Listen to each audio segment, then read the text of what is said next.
يسيطر. هل الكلاب تتربع على القمة؟ أم القطط لها دائما الكلمة الأخيرة؟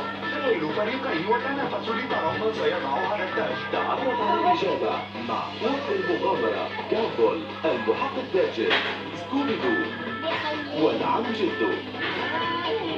يختلفان ثم يأتلفان.